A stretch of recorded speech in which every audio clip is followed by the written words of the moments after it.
Okay, I'll call the meeting to order and I'll say good morning. I'm Adele Imrie, Chair of the TCHC Board's Building Investment Finance and Audit Committee. And I'd like to welcome everyone to today's public session. Due to the COVID restrictions, we continue to hold these meetings virtually. I would like to begin with an acknowledgement that the land each of us is on as we hold this virtual meeting is the traditional territories of many nations, including the Mississaugas of the Credit, the Anishinaabe, the Chippewa, the Haudenosaunee, and the Wendat peoples, and is now home to many diverse First Nations, Inuit, and Métis peoples. We also acknowledge that Toronto is covered by Treaty 13 with the Mississaugas of the Credit. In our public session today, we have 3 reports, 2 of which are being brought forward by City of Toronto's Auditor General, and there is also Q3 2021 Homes Project update. We have a full agenda with 16 reports recommending approval from the committee. I won't go through the list at this point. As far as deputations for this meeting, we continue to follow the same process we've previously established for both deputations from members of the public and voting during today's virtual meeting. Members who would like to depute have the option to send in a written deputation, which is distributed to the members, as well as joining by teleconference. We did receive 1 deputation as it relates to item 8M, and it was received in writing and has been distributed to all our members. And we will post that to the website. Pardon? And we'll post that to the website in connection with this meeting as well. Okay, perfect. Thank you, Dara. I am going to move on to approval of the agenda. Could I ask if there are any additions or deletions, or if there are any consent agenda items that members would like to pull for further discussion? Okay, hearing none, I will ask if there are any conflicts of interest as it relates to the members in any item on our agendas today. Okay, hearing none, could I have a motion to approve the agenda for the public session? John and Naram seconder, thank you. All in favor? Perfect. And I'm going to defer item number 3, which is our action items, and move into item number 4 out of respect for the Auditor General's time. And I would like to welcome the Auditor General and her team to our meeting. And I would like to thank you for your work on behalf of TCH and your offers of continued support to our organization. We really appreciate that. And I wanted you to know that BIFAC takes your recommendations seriously, and with the board is committed to overseeing management's progress and to ensure they meet the timelines that they have provided. And I would also like to note, I'd like to thank management for their very fulsome report, and I hope that the Auditor General was pleased with the report. And I also wanted to say that I appreciated the team approach to this response. I think it's very important that the CEO, the COO, the CFO, our General Counsel, and HR all work together and lend their expertise. As it's varying expertise, and I think all of the expertise is required to address these issues. And as the Auditor General noted, even though this related to contract management properties, which are, coming in-house, the issues that have been raised actually deal with all of our suppliers and contracts that TCHC has. And so I do think it's important that there are issues that cross the organization, and I think it's important that the leadership works together to address these issues and to ensure that they're addressed in a timely and complete fashion. So I'm going to turn this over to our Auditor General, and thank you very much for your attendance today. Thank you, Chair, and I'd like to welcome my Deputy Auditor General, Ina Chen, who is my lead inside the office, and also Elaine Liu, who is the person who was working on this, the project lead throughout it. And I'm going to kindly ask Laura Wright, a colleague of ours, to please put up the presentation. We have a very short presentation. And as she's putting that up, we do recognize, as you have noted, that TCHC is really in the middle of a transformation. And, we had started this by way of background. We started this project prior to that, and prior to making your decision to move contract managed properties in-house. And then COVID hit. And so we suspended it for a bit. And then when we came back to it, we had completed much of the field work. And we thought, is there value in really looking at our findings to see what's applicable? And I really certainly do feel there's lots of value. And it really relates to almost like an ounce of prevention is like a pound of cure. Really, this is usually I talk about diagnosing a problem and fixing it, but this is really about I would say preventing as you go forward the same thing from happening. There's lots of great things that come out of the mayor's task force. It really did provide a framework to move forward. And as you're transitioning, I believe if you, and as management has really jumped on these recommendations and is really endorsing them, but if you do implement them, it really does provide you with a solid step forward as you go. So when you get to the end of job, we're not going to have the same kind of findings. So that's an overview. And I want to also note that there's many good things that are happening across TCHC with the transformation. And so this report is really just a lens on one aspect, and it's to take those lessons learned going forward. Next slide, please. And so the overview is really, we're going to do a little bit of background, and we prepare our slides for audit committee, also our city audit committee, so we can keep them up to date. So some of the background you are already aware of, but it's also for others who are listening. We're going to talk a little bit about the mayor's task force, and we're going to focus in on lessons learned. And so, the mayor's task force, I have to say in this area, and because we don't audit the entire spectrum, but in this area, it was really on the money. It really was bang on as a structure. And so as we were looking at that and we're looking at our lessons learned, we want to point out any gaps, any blind spots. And so next slide, please. This slide is recognizing for those that are at audit committee, we do recognize you are moving from a contract managed portfolio and you're integrating it all buildings into your hub based.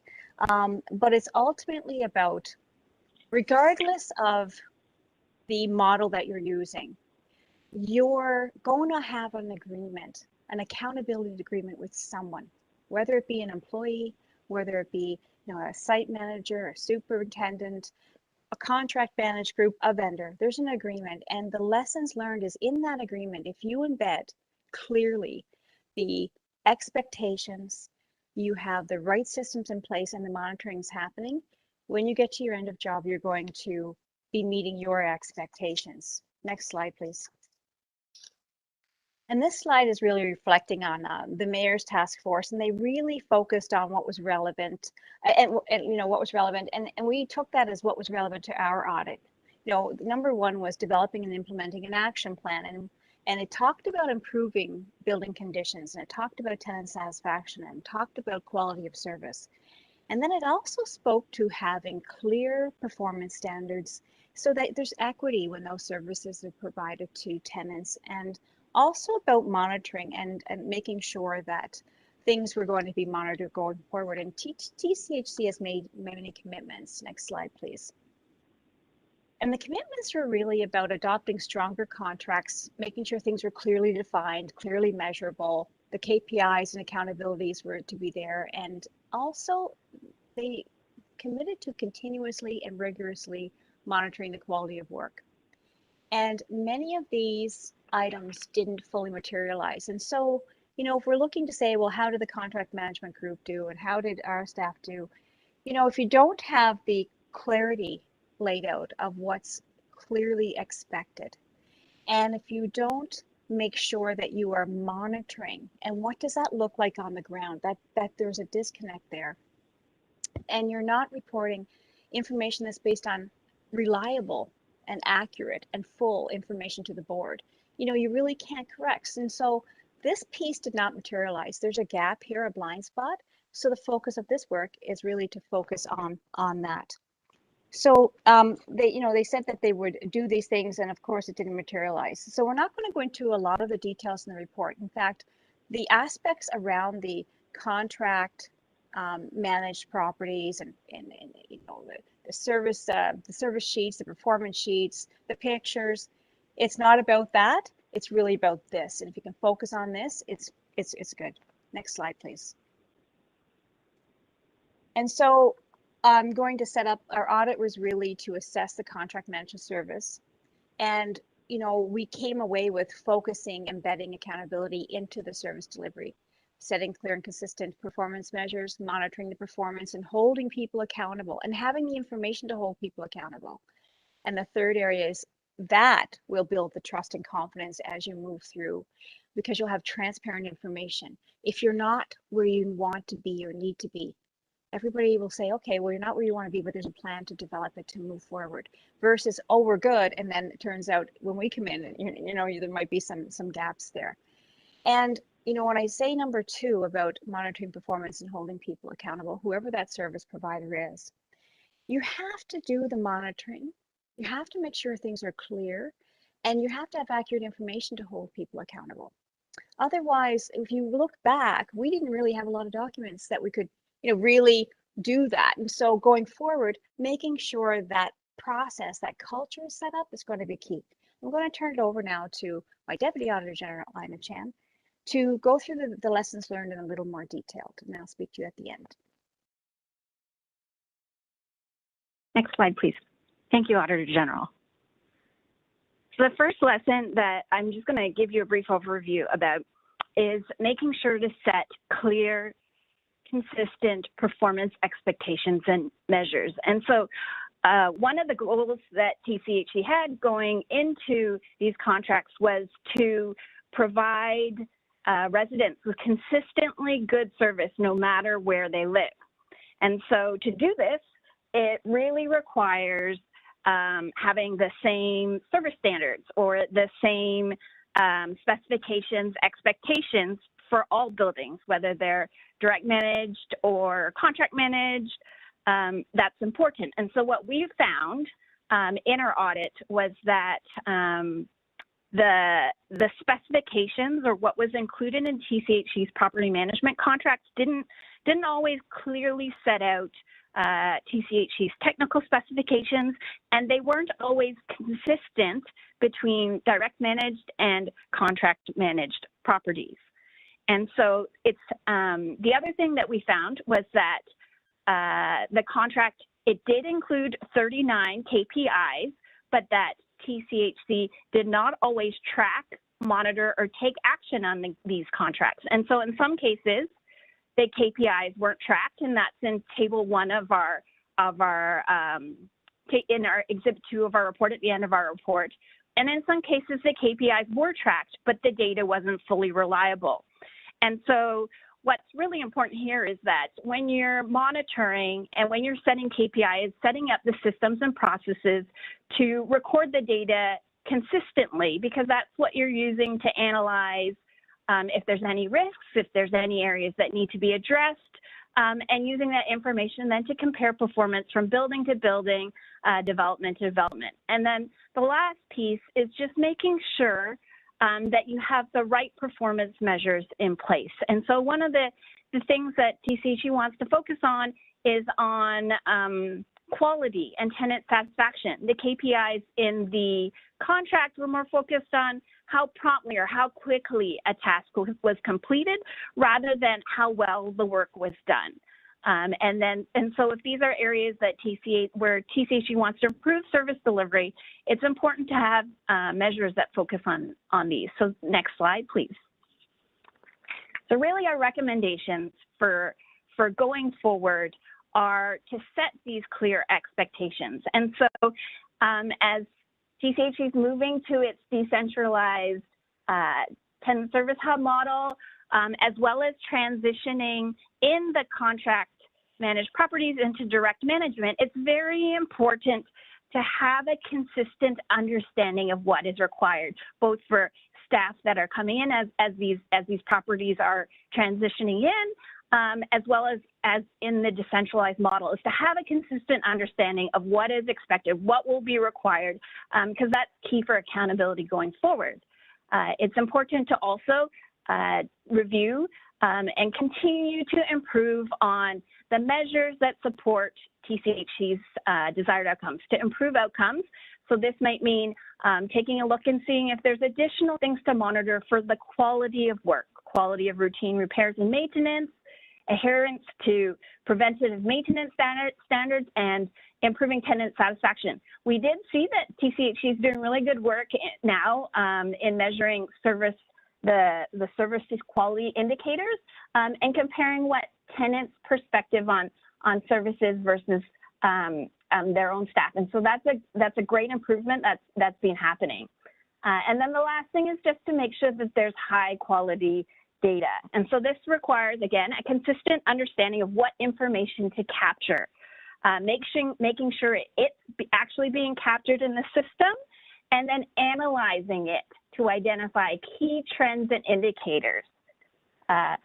When you're measuring and monitoring performance, it's really important that the data is good. You can have all the best systems set up, but if staff is not capturing the data the way you want to or consistently, it makes it harder to analyze and compare performance and then to focus on the areas that need improvement.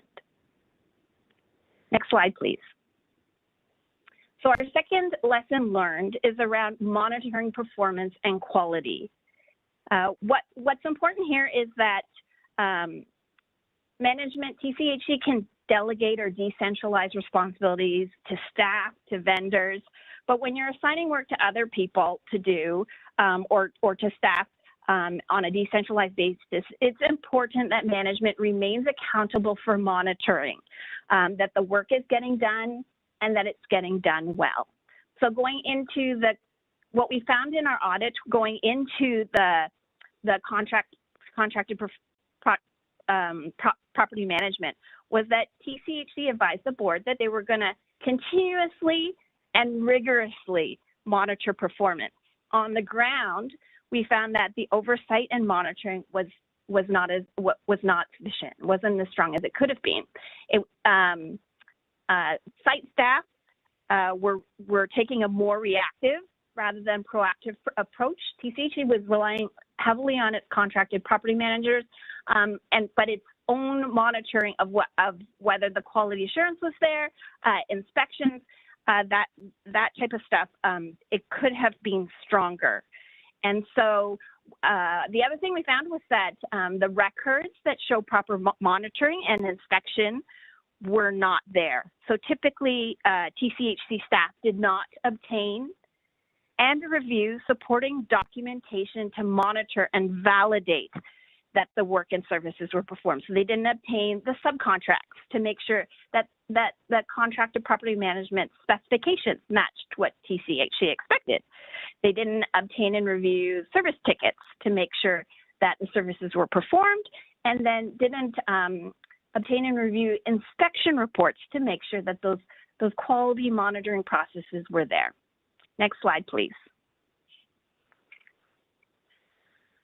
So in our report, we have some pictures and some examples of site records we saw when we went on site, things that looked like there needed to be better cleaning, routine repair and maintenance work that wasn't happening, painting that wasn't at the quality that would have been expected. But what's really important here, and as the Auditor General has said, it's not about these things. It's about making sure that there's the right monitoring processes in place to check that the service providers are meeting performance expectations. Next slide, please.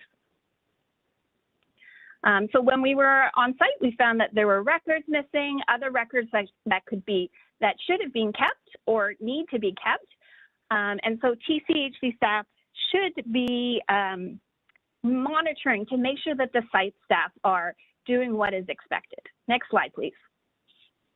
So really, our recommendations focus on continuous improvement going forward, making sure the monitoring of performance and quality is in place as you move to the tenant service hubs and as you bring transition the contract property managed portfolio back in-house. And so it's making sure that there are robust processes to monitor and verify that the expenses are valid, that the work is happening in accordance with the expectations or specifications, that the work is of sufficient quality, and that any contracts used represent value for money. And so the piece here that's important is actually the second part, making sure that there's independent reviews or internal audits to confirm that your monitoring controls are in place, that they're working, and they're consistently implemented. And then thirdly is to just make sure that there's a process for documenting, tracking, and escalating any performance issues that are identified through the monitoring process so that they can be addressed. Next slide, please. So I'm going to turn this back to the Auditor General, who is going to summarize our last lesson learned and recap our audit.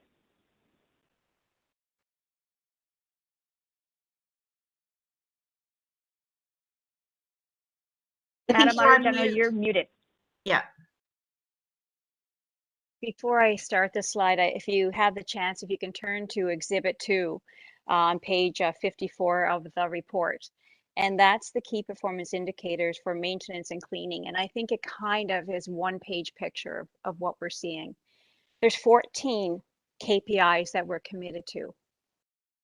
9 are not being tracked since that commitment was made in 2015, 2016. The information underpinning the other ones is not as reliable because we found inconsistencies of who was putting information in the system, what was there. And so that's where you are right now. That's your benchmark.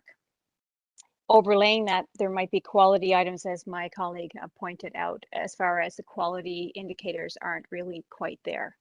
So that's what's really good about that, is that's your blind spot. And as you're moving forward on this journey, and make no mistake, you're on this journey of transformation, it's good to know this now, because there's a culture shift that would need to happen, and it's not a simple fix. There are systems, there's people, there's culture shift, there's documentations, and so there's a strategy that needs to go behind this. But as a navigation specialist, say, you know, when you were 1% off course, it can translate into a mile off course for your target for every 60 miles you fly. And so knowing this now, and as you set your course and your journey, and you're going to be off course truly, it might be quite a lot in the beginning, but you can now refine down as you move to make sure the information you're getting is accurate and is full, because that's the information that would come to you, to the board. If you're not getting this information, or it's not accurate and you're relying on it, then the decisions you may make are affected. And so the lessons learned here are as outlined by my colleague. You know, I also hear information related to feedback being provided by the tenants, and absolutely important to have the feedback on how people feel and things that they see. That's important.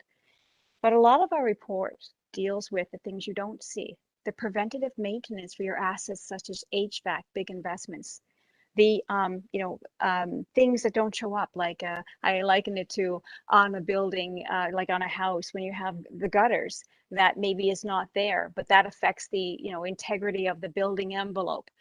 Those are the things that the residents might not see, and those also need to be addressed with quality. And so, as you move forward, I just think it's important that you just see this piece, and now you've got time to develop a strategy to put it in place. I can say, as I noted, it's not a simple fix. It's definitely a culture shift. We will be coming back to check it, so that when we come back, we will be verifying for you that you can now rely on much of the information, and that the CEO, Jag Sharma, I like, just in my short conversations with him, he's just been on this file for a few weeks, and I know he completely gets it. I know he understands it. I think his Lean Six Sigma background really lends itself to this. It's the right person, the right time. I know the team is committed to that. So I have no worry of whether it's going to be implemented. I think it will be, and there's going to be some refinements going forward. But you do have a challenge, you do have a blind spot, but I have confidence in the team that it's going to move forward well, and you're going to get there, and this is a key part of it. So that's my close of my presentation, and we welcome any change, any questions that you have. Are there any questions? The Auditor General or her team? Okay, the only thing I'd like to I'll just- reiterate. Yeah. Oh, sorry, John. So I mean, I hate to, you know, sort of narrow it down into something really simple, but it sounds like just, you know, make sure you're monitoring what you're paying for, you know, and just stay on top of it. And for some reason, at certain aspects of the organization, we're not staying on top of things. You know, you pay for performance. Is that encapsulated and track it? I would add one more thing, John, Mr. Campbell. It's really, I'm used to calling you counselor, so John is good. I'm Right? used to Like, calling you John is counselor, good. but Yeah, that's no, more John about. is good.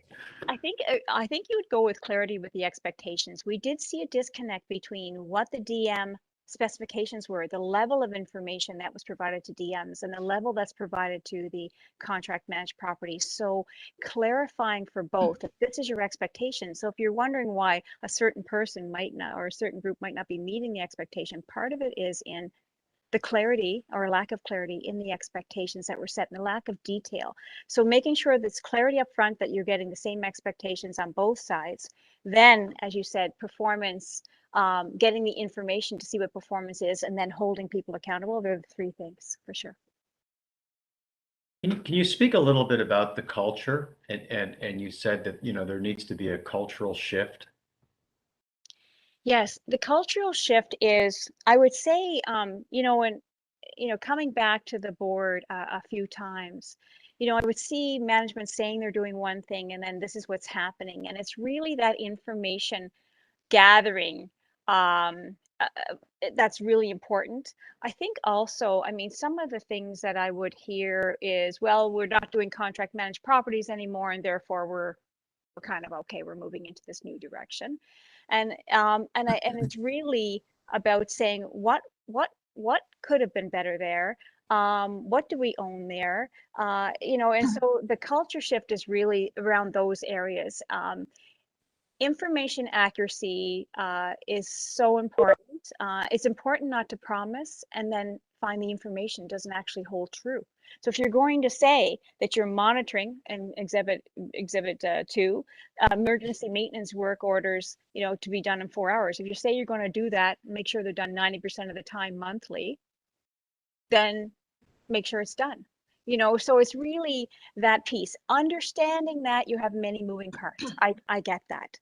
I think what would help here is a stronger dedication of resources to internal audit. And you may want to have a little bit more capacity built around that. It could be more even independence, maybe the reporting relationship to the board.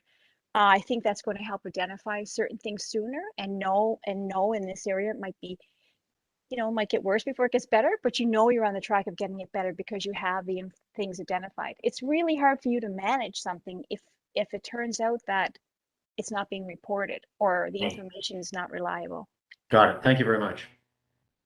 I would like to say that a number of the issues that you've raised are included in a number of internal audit reports that we've been receiving over the course of the 3 years that I've been on this board. And I'd have to say that for BIFAC, dealing with the recommendations that are brought forward through the internal audit department have become a significant priority. Because for a number, you know, either it's COVID or a number of other reasons, addressing the recommendations has not been done in a timely manner. And it's certainly a priority for BIFAC and is coming up regularly. And I know with speaking to JAG that it is a priority for the management team. Excellent. Excellent. Good to hear. Good to hear.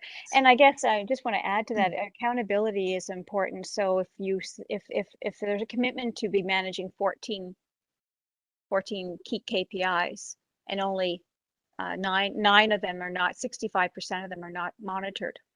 The next question, your next question is who's accountable. From there, you're going to see things happening as you go, right? So understanding there's a period of adjustment, understanding that that's the culture shift that has to happen, you know, but around this area, but you will get there if you keep doing what you're doing. Mm-hmm. And I do, Jag? Thank you, Chair Emery. And I just wanted to, thank both the Auditor General and her office for this report. I know that staff completely agree with the recommendations that are there. And not only from a contract managed, even though we won't have contract managed, but for the internal applications. The comments around, and I'd like to thank BIFAC for their leadership in this area as well. We've heard both very clearly.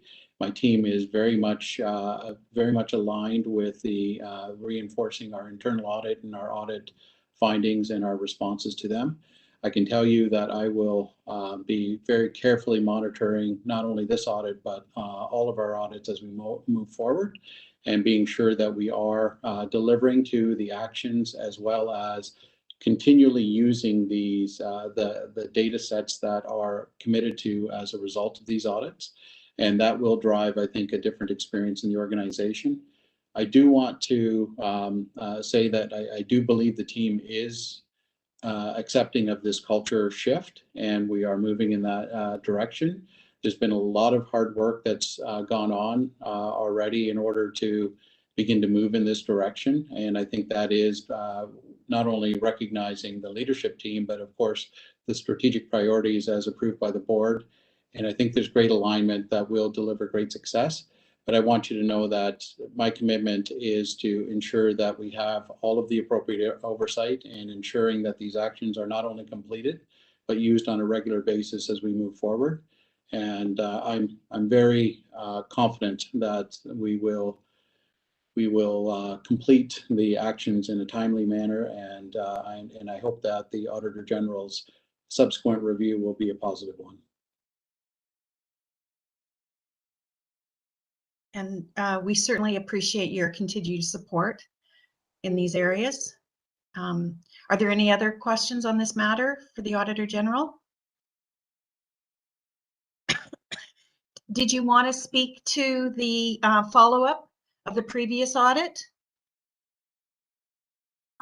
I would just simply to say that I think well, you can see here, you know, TCHC is doing a lot of great work around the follow-up items. And I just want to draw attention to the item, which is the noteworthy item. It's on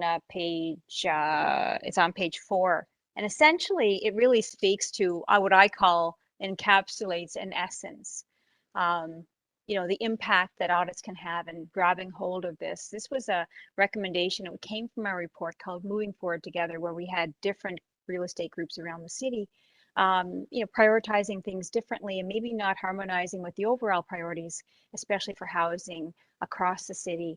And just that grabbing hold of that, you know, there's 337 affordable rentals in place now because people are working together, prioritizing together, your land rich, cash poor, and really working with the land a little bit differently. And it's quite amazing, and it's a credit to grabbing hold and putting it in place. So I just think it's tremendous, and I just want to congratulate the corporation on that. Thank you. Are there any questions or comments as it relates to the follow-up report? Okay, could I first thank you very much again for your work in support of TCHC. It's greatly appreciated. And could I just have a motion to receive both reports from the Auditor General and her team? John, Naram, can I ask you to second that? Thank you. All in favor? Perfect. Report is received. And again, thank you very much for your time. And I'm sorry for our delay. No problem. Have a lovely day. Thank you. Okay, thank you. Bye-bye. Thank you. So I'm just going to move back to item number 3 and ask if there are any questions or comments as it relates to the business arising from the public meeting minutes. Okay, hearing none, could I have a motion to receive the action item update? Nick, Narum, thank you for seconding. All in favor? Perfect. And so we will move on to item number 5, and it is the Q3 Homes project update. And I'm going to turn this over to Louisa.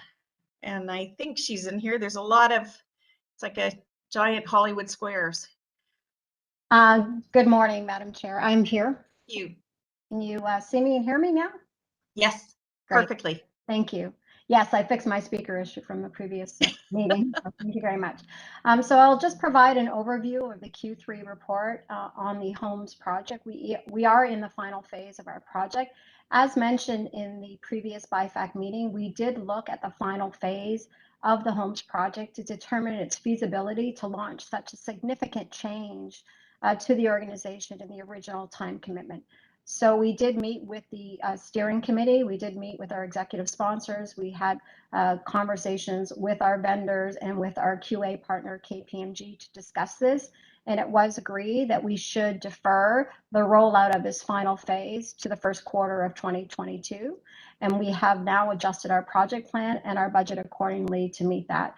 So just as an overview, the technical solution, we've completed the user acceptance testing, and the technical solution is in its final development. We're just resolving some issues, ensuring that any of the updates to the core product that have been committed by our partner Yardi are delivered in time, and that work is progressing.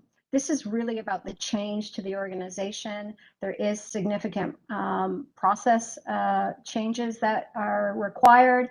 And also for this particular group, in-person training is absolutely required. So in order to achieve that objective of in-person training and putting a robust change management process in place, we've agreed to defer that rollout until the first quarter of that. Outlined in the report is the rationale for that decision and also the impact to the budget. So we did a considerable amount of work to review our forecast and our budget and went back and refined our forecast for Q3, which results in a net increase on the budget of about $695,000 to incorporate this deferral. We also did de-scope a portion of the original project plan.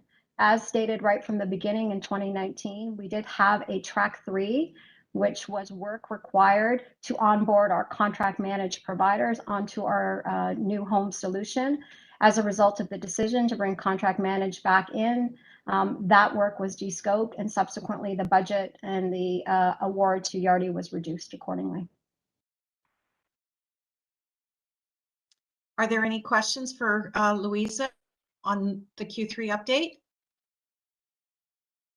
Okay, hearing none, could I have a motion to receive this report? Nick, Narum, thank you. All in favor? Perfect. And I think Louisa, you have a change order, item number 6. Yes, thank you, Madam Chair. So I'm bringing forward for approval to BIFAC a change order amount to our quality assurance provider, KPMG, in the amount of $90,000. This is to incorporate the additional quality assurance services that we will require in the first quarter. We did reduce the hours that we had originally had with KPMG for those services because at this time, the amount of scope remaining on the project has been reduced, again, indicating that would be issue resolution, making sure the training has been completed and that we successfully move to change and bring our final phase on board. And this is to bring keep KPMG on for a period of 3 months at the cost of $90,000.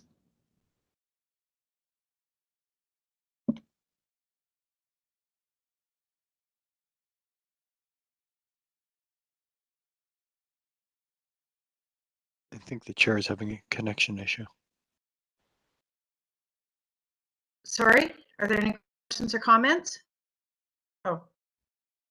We have you back. I think we lost you for a minute. Oh, sorry. I asked if there were any questions or comments for Louisa on this change order. Can you hear me? Yes, we can. No? Okay, hearing none, could I have a motion to approve the change order as presented? Nick, Naram, thank you very much. All in favor? Perfect. Louisa, your change order's been approved. And I am going to move on to item number 7, which is the change order for the appliance supply. And I'm going to turn this over to John. I think I saw it. There's John. Thank you. Good morning, Madam Chair. The report that is in front of the committee today seeks approval for the change order in the amount of $2 million to Mid-Northern Appliance for a period of 8 months for the continued supply and installation of appliances throughout the portfolio. As the committee may be already aware, we've made several changes over the last year to the appliance program to address some of the supply chain challenges that we've experienced during the first year of the pandemic. As part of the changes we've made, we brought on Mid-Northern roughly around the same time last year to provide stability to the program. Over the last several months, we've issued actually 2 RFPs, one in January and one in June, to bring stability to the program by way of permanent vendors for units east and west of Yonge Street. While the first RFP in January resulted in a permanent vendor for units east of Yonge Street, we weren't successful to secure a vendor for the units west of Yonge Street. We went out again for another RFP in June. That didn't result in any successful vendors as well. So at this time, Mid-Northern has continued to provide stability by providing supply and installation of appliances for our tenants for all units west of Yonge Street. And so with this change order, it actually does allow them to continue the service that they're providing, but also, and again, allow us time to go out to market for another RFP to seek a permanent vendor for the units west of Yonge Street. And with that, Madam Chair, I'm happy to take any questions from yourself or the committee members on this report. Does anyone have any questions for John? I had a just fundamental question. If Mid-Northern is able to provide the services in the interim successfully, why did they not qualify as a successful RFP? It's a great question, Madam Chair. So as much as I can share, the public forum, the responses that were provided in the previous submissions just didn't meet the requirements that we would require as part of the RFP process. Now, again, what we're trying to do for moving forward for the next or the third RFP is make it have a sort of education sessions for all vendors that are to submit so that they have a full understanding of the process and the information requirements that we would need as part of the RFP process. It's a bit of it's an interesting situation. They're able to deliver, but just having some challenges through the RFP process. Okay, then I do think that you have to work with them before they submit their bids so that they understand what the criteria is. Absolutely.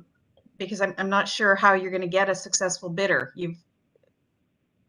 Absolutely. It is a very unless you do that. Scenario, and we'll work closely with them and others as we go through the third RFP. Okay. Can I ask if there are any other questions for John? Okay, hearing none, could I have a motion to approve the change order for this contract extension? Naram, thank you. Brian, seconder, thank you. All in favor? And I hope that you're able to bring us an actual contract award, but I do highly recommend that you go through the education process because there obviously is a disconnect here. Absolutely, we certainly will. I'm sure. Okay, thank you very much. So I'm going to move on to section 8. So item 8A and 8B, we did have discussions in the confidential session of BIFAC, and there is additional materials that we would and information that we would like as it relates to item 8A and 8B. So I think the motion that we're presenting is that this be presented to the board without a recommendation from the committee at this point. So that I've prepared a motion for both 8A and 8B, separate motions, but they're identical. Recommended that BIFAC forward the report to the board for its consideration. Nothing more than that. Okay. So could I have someone move these motions? Brian? Thank you. Could I have a seconder? I can't see anyone else, so Sorry, I'm let me pull presuming that down. Naram is there. Yeah, seconded it. Okay, thank you very much. All in favor? Okay, thank you very much. And we will move on to item 8C. And I am going to turn this over to Alan. So this is the demand repairs for the furnaces. Thank you, Madam Chair and committee members. Just before we get into the award, I know there's a number of awards. Was 14, so now it's down to 12, of which 2 of them are contract awards and 10 change orders. 5 of which those change orders, you have seen previous change orders on those items that have been approved at either BIFAC or board. I recognize this seems like a large number of change orders, and I just wanted to try to help put it into context that annually we deliver hundreds, even sometimes going over into the 1,000 number of projects on our $350 million capital budget. We deliver over $20 million worth of preventive maintenance programs, and we have thousands of smaller repairs that are done through our $40 million demand repair budget. I'd also like to just provide a little general background information regarding the change orders related to the preventive maintenance and demand repairs that we'll get into for the various programs you're seeing today. The programs are complex, having a PM component and as well as a demand repair component. Coupled with we're bringing in contract managed buildings, which is absolutely the right thing to do, but that that adds to these programs, as you'll see in some of the change orders. And working with our existing work order system for the demand repairs, which is unlike the system we have for the capital projects, which we're able to track very clearly all of the projects, the project budget, the contingency and everything that's in there for the projects. We don't quite have that yet to track the specific spend against that contract easily. And it makes it difficult. I do want to assure you and the committee, though, that we do have strong financial controls in place to make sure that we're not exceeding our budgets, either from the capital side or the demand side. What we have exceeded and are looking for approval through these appropriate change orders is for the contract amounts. I will say on a positive note with homes, it will get easier for us, and we'll have we'll have a tracking mechanism going forward to ensure we're able to proactively address any additional spend authority that's required. I would, though, like to acknowledge, regardless of any of the challenges or system challenges, the responsibility to reconcile the demand spend on these programs and bring these items forward sooner. It rests with myself and my team, and we didn't do that in these cases. And I accept responsibility for that. I can assure you that this has been reviewed with the appropriate staff members. And then in addition to, the benefit we'll receive from homes, we've also implemented a quarterly formal reconciliation requirement that will be put in place going forward. With that, I'll move to item C, which is one of the new contract awards for a term starting January 1st, 2022 to replace the existing contracts that is expiring at the end of 2021. The award is comprised of an amount for preventive maintenance services at $6.7 million for a 5-year term and demand repairs at $250K for a total of $6.9 million. This award was publicly procured using a multi-stage process, with the work being awarded to the low bid. All demand work orders, that would result as a part of this contract are approved by TCHC prior to the commencement of the work, and we do random inspections of the completed work to ensure vendor compliance. Your approval for this change order is requested. Contract. Sorry. Yeah. Thank you, Dara. Are there any questions for Alan as it relates to this contract?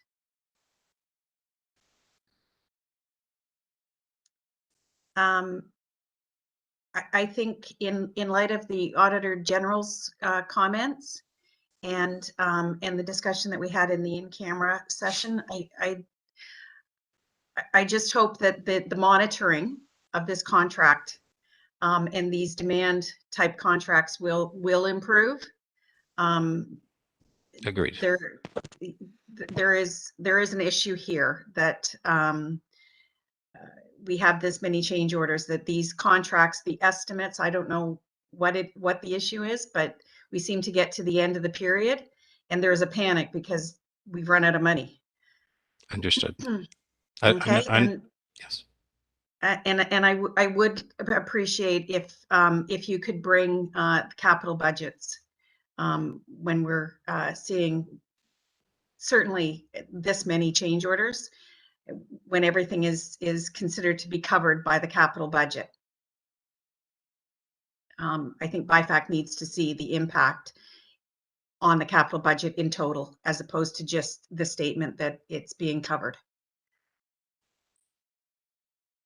We can certainly do that on where we have ones for capital projects. We do have a budget per capital project, and we can absolutely, show that for any of the capital projects. Absolutely. Perfect. Are there any other questions for Alan on 8C? Could I have a motion to approve the contract award?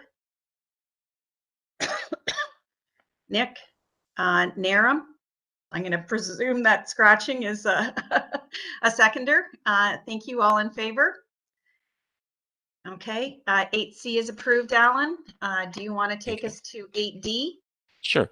8D is related directly to item C, which you just approved. So it is a change order to the contract that was just approved as a result of us bringing in the contract managed buildings for OUX and OUY. So when we issued the RFP that you just approved, it was not public knowledge that these contract managed buildings would be brought in as direct managed. So therefore, we couldn't include them in the RFP. Knowing that this transition was happening, we did provision in the RFP that we would be allowed to increase the numbers. We didn't get into any specifics because obviously we didn't want to have anything out in the public that might compromise what we were doing. So what you were seeing then is a change order to the contract to add this service to the buildings, to the equipment in buildings OUX and OUY. And it's made up again of the preventive maintenance at $105,000 per year for 5 years and $125,000 per year for demand repairs. As with any of our demand repair numbers, this is an upset limit. And as I mentioned, repairs are completed based on first reviewing it to ensure that it is a necessary repair and that TCHC agrees with it. And then we do random inspections to ensure vendor compliance on any of the work done. Are there any questions, excuse me, for Alan on this change order?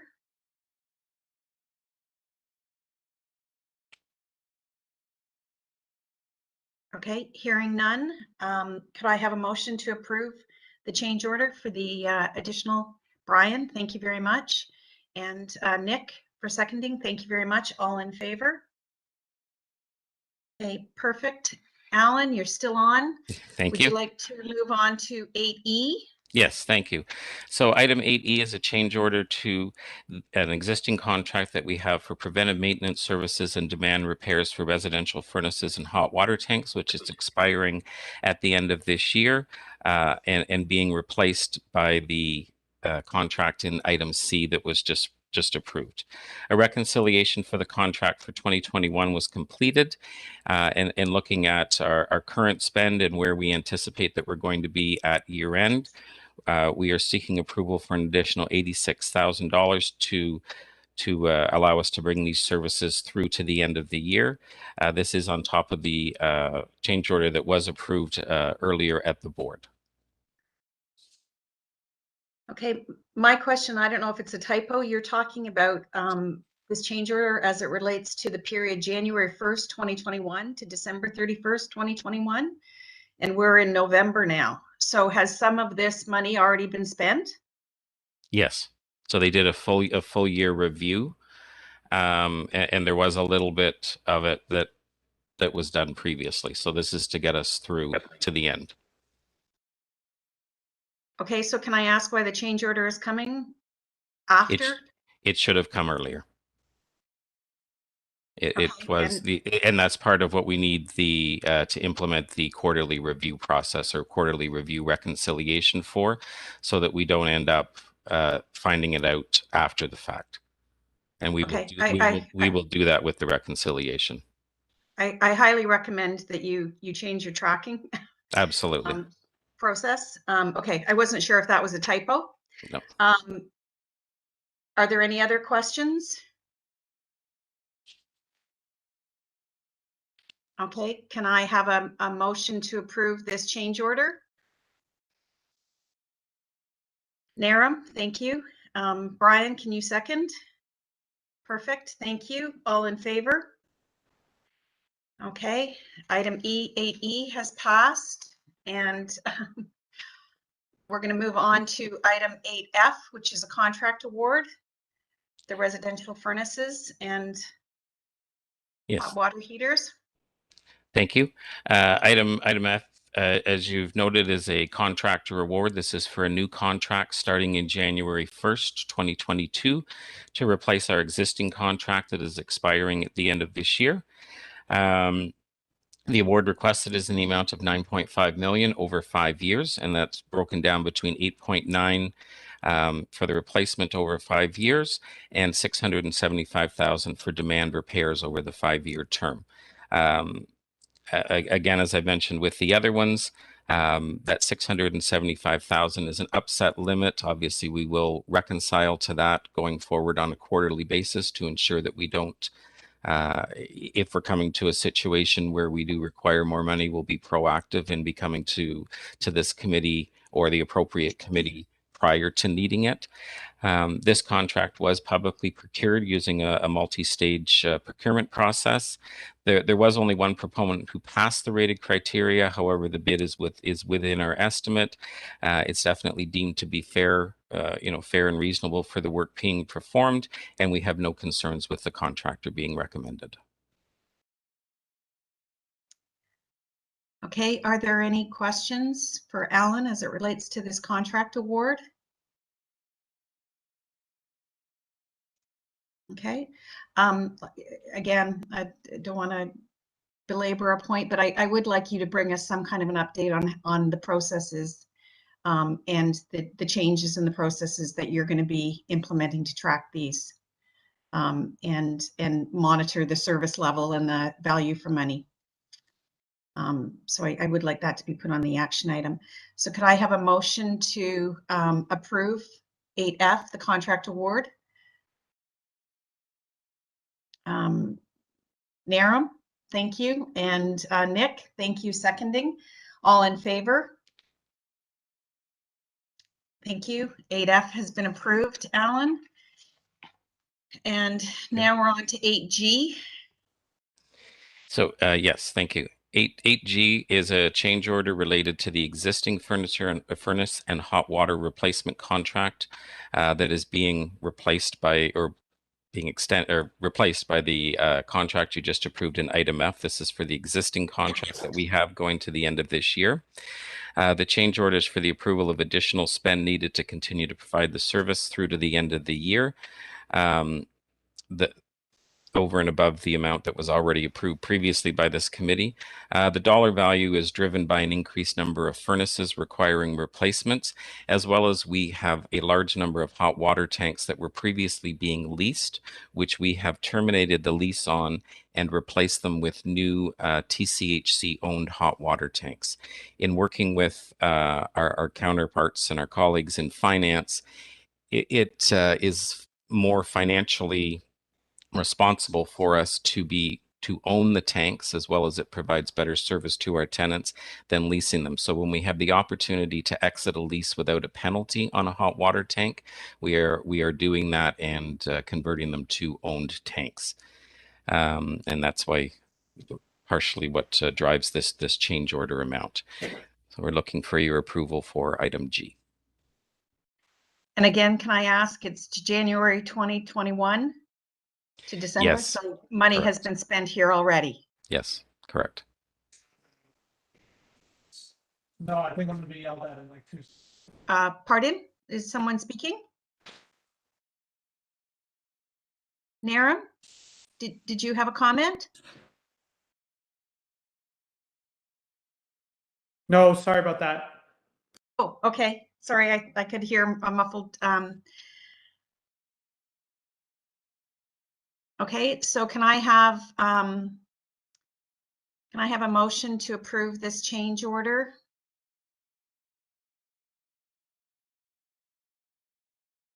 Okay, Brian, can I have a seconder? Nick? So all in favor? And I have to say, Alan, I am putting my hand up very reluctantly. Understood. Okay, I feel like you're boxing BIFAC into a corner here. And yeah, the money's been spent, and you're asking us now. I have to go on record to say I do not think this is appropriate. I absolutely understand. And I apologize for that. I absolutely understand, and we will rectify it going forward. Sorry, Jag, did you have something you wanted to say? Chair Emery, I just wanted to reinforce what Alan was saying is I think the whole of the senior team recognizes and we're committed to ensuring that the changes will be put in place. And that's with our COO and our CFO. So certainly we do recognize the challenging position that you're in. Okay, yeah, I think it's hard on the committee members to do it this way, and we, yeah. So Alan, you're still on Cape Beach. Change order for the extension. Yes, this one is a change order for the extension of the contract for preventive maintenance and demand repair for fan coils and the PTAC units in the amount of 1.4 million. So this is we have a current 5-year contract that's in place, which is expiring at the end of this year. So we need to renew this contract, or we need to renew this contract, and in order to have the time to do that, we are requesting a 1-year extension. The new tender that is in the works should have been, we were working with procurement, and it's taking longer than what we anticipated. And so we're looking to extend the existing contract. The vendor has agreed to extend it at existing prices. And so we're looking to extend for the 1 year to give us time to go out to procure a new 5-year contract, which we would bring to BIFAC for approval. Are there any questions or comments for Alan? I guess my only question is, we knew this contract was expiring, and I don't understand the issues with procurement as far as, creating the RFP. But I would like to understand how it is that we left it so late that we couldn't have the RFP completed as the contract was expiring. They absolutely should have begun to work with procurement earlier than what was done. And this is also part of the review that will be completed on a quarterly basis, so that we don't end up in this situation again. Do you have the most basic of calendars that just track the contracts and the expiration dates? Yes, and they should have. Okay, can I have a motion to approve these change orders? I'm presuming that the costing for this extension is similar to the original. It's exactly the same. They've agreed to extend the existing pricing that we have. Okay, could I have a motion to approve this? Nick, thank you. Naram, seconder, all in favor?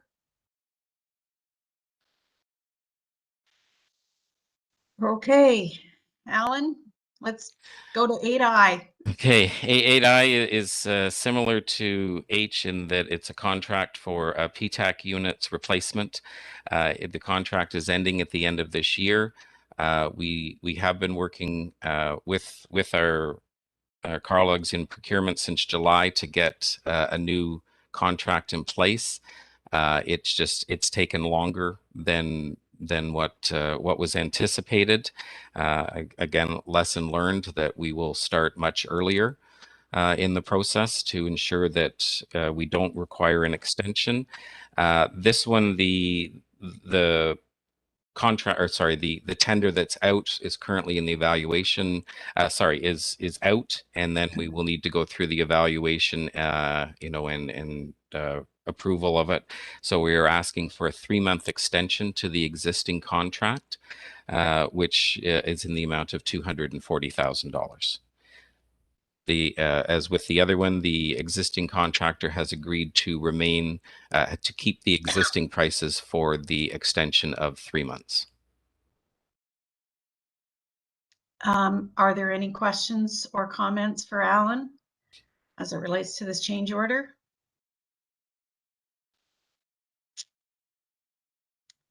Can I have a motion to approve item 8I? Nick, thank you. Naram, seconder. Thank you. All in favor?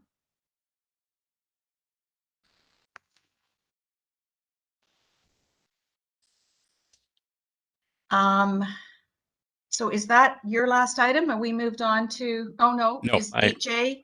Yeah, J through to M are also mine as well. Now, these ones are related to capital projects, so they're not related to preventive maintenance and the demand repair. So with your approval, I'll move on to item J. Please. Okay, thank you. So item J for your approval is a change order to the consultant on the retrofit project at 4100 and 4110 Lawrence, which you may remember approving the construction contract at a previous meeting. Change order is in the amount of $607,000, which is derived as follows. So $94,000 of that is to reconcile the consultant's fee now that we know what the construction price is. So the the consultant, their fee is based on a percentage of the construction value. So that will reconcile to what we owe the consultant. We have $27,000 for additional design services that were required for the project. Now that we have the project schedule, as we've brought the contractor on board, $185,000 is to reconcile the contracted admin services cost for the project, and $301,000 of the change order is for contract admin services, which was requested when the construction award was approved as a risk mitigation measure because the bid that was accepted for the project was low. I would like to point out that this $301,000 is an upset limit. We will only use these contract admin services from the consultant if required. Your approval is requested. Are there any questions for Alan as it relates to this?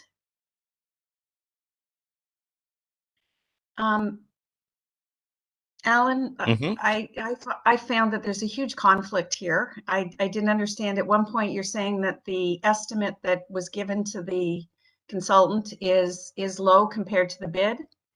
And then they're working on a percentage basis, and I'm presuming that they're also advising you on which bid to accept. I didn't understand the comments that you make about this contract bid was so low that you need additional supervisory services. I didn't know why you would award a contract to someone that you needed to supervise, that you were questioning whether they could do the work within the price. I just find that there's a huge conflict here with your architect who's participating in the bids, and they're getting extra fees, And they're also working on a percentage basis. So, okay, I'll hopefully try to work through those. So the bid that was accepted for the project was the low bid from the competitive process. So it is a review that's done. Yes, the consultant is part of it, but at the end of the day, TCHC makes the final decision on which bid we accept. Our procurement policies are that we go with the low bid unless there is, there have to be a significant reason that we would bypass the bid. The contractor that was awarded the work is a contractor that has done a lot of work with us in the past. They have satisfactory performance. CPE, our contractor performance evaluation program. They have satisfactory ratings with previous projects and with current projects that they're working on. So the award would go forward. And then as a result of the bid being a lower, it was $2 million lower than what we estimated for the project, as well as than the next current bid. It was decided that we should put additional measures in place just to ensure, if needed, that we would have them additional oversight by the consultant if needed. So this is not something the consultant asked for. This money will not go to the consultant unless it's needed, and that would be determined by TCHC. So in no way is the consultant, the consultant didn't recommend the additional oversight. That was from TCHC, and when we had brought it forward, and it's not, I don't want you to think that the consultant told us to do this and we're doing what the consultant is asking for. We're in no way doing that. I do recall that we asked at the time that the contract was awarded that because of the difference in the prices, to make sure that they had the specs and that they were pricing it accordingly. Yes, and that was all reviewed with them. They did absolutely have the right specs. There was no error in the RFP or anything like that. And we do, with our partners in procurement, hold bid review meetings. The contractor committed to that price after reviewing everything, and we will hold that contractor to the price. It's just, if we do need to bring in additional oversight, this is the mechanism that we have to do that. But you're also saying that you're increasing the architect's price because what they estimated was below what you're awarding? No, I'm sorry if I wasn't clear on that. If you're speaking to the additional funds that are being added, the consultant's fee is based on the value of the construction.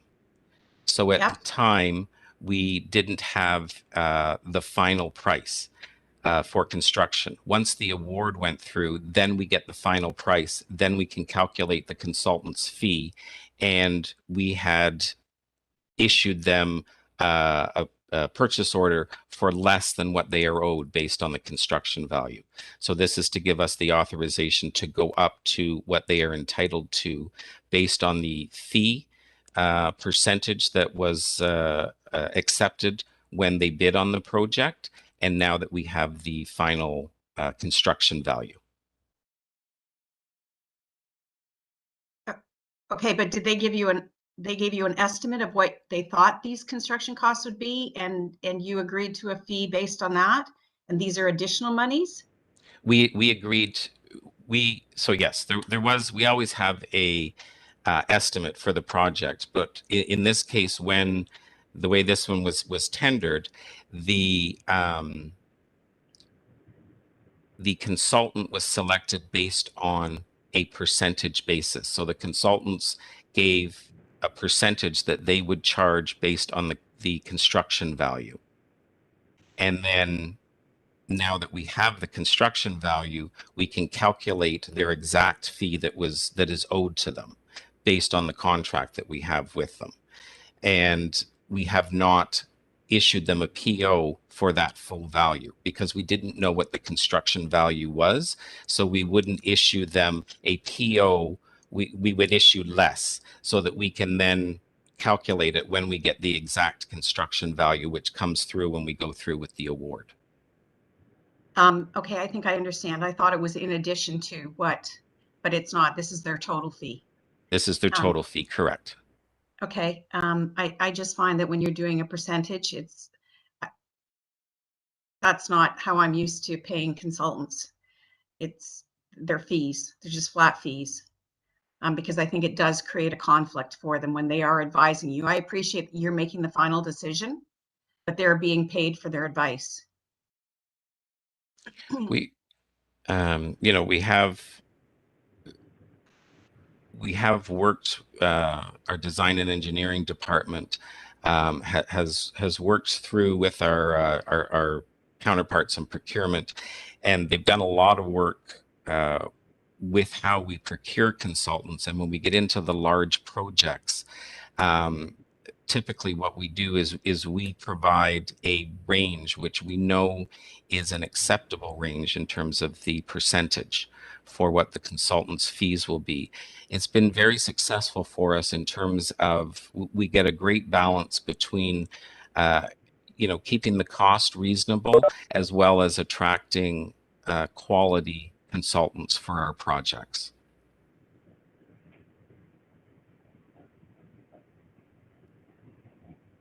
Are there any other questions for Alan as it relates to this?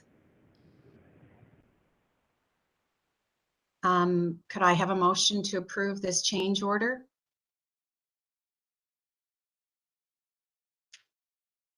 Naram? Nick? Thank you. All in favor? So I think we are running close to bare quorum. I think we may be. I just got a text from Nick saying he may have to leave, and I think Naram, you're with us for till 11:45. Is that right?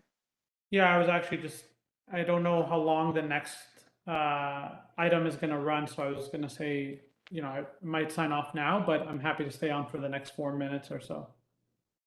If we could get through the item. Well, we've still got a number of these. So Nick, you have to leave now. I have a few more minutes, not much more than 10 minutes or so. So is it best, Dara, that we defer these items? We may.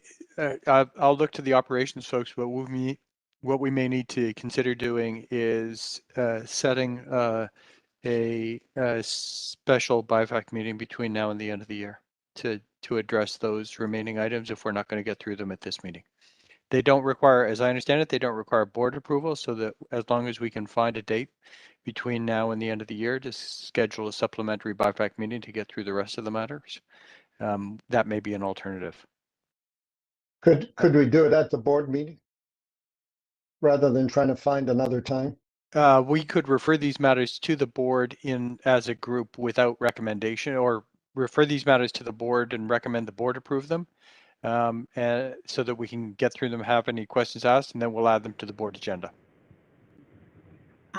So there's quite a few, I don't know what's on the board agenda. There's quite a few items here. So Derek, could you speak to Tim and see if that's... I'll speak to the board chair and see if we can accommodate that as part of the agenda. We'll take that as our preferred option, and if that doesn't work, then we'll look for another date for a meeting. Thanks, Brian. Okay, is everyone okay with that approach? The only comment I'll make is, you know, I do review the board agenda at a meeting, you know, prior to this meeting, and the quantity of these change orders in contract awards was not part of that agenda review. So it makes it very difficult to accommodate everything given everybody's schedule and the time it takes. So I would appreciate it at the agenda review, because then we can make decisions in advance. And I think you heard from Mr.